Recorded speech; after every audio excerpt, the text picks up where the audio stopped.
Palm Sunday ला बड़े जोश और उत्साह संग मनाई गई। ईसाई समुदाय के लोगन मन आज निकाली रैली।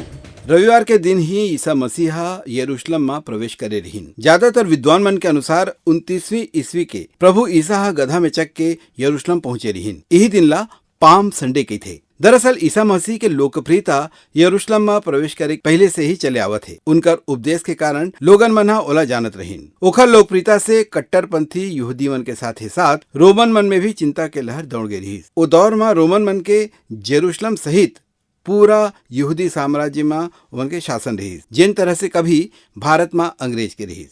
लोगन मन एक शासन से त्रस्त आ चुके रहीन और हर तरह के विद्रोह मन ला रोमन कुचल देवाए। ऐसे में यहूदी मन के मन में ये विश्वास रही से कि कभी तो मसीहा आही और यहोवा के लोकप्रियता बढ़ीस और ओला मसीहा समझ लीस। तो यही मसीहा के याद में इतवार के पाम संडे मनाए जाते। छत्तीसगढ़ के राजधानी रायपुर में भी मसीही भाई बहनी मन के द्वारा इतवार के रोज पाम संडे के जुलूस निकाले गई।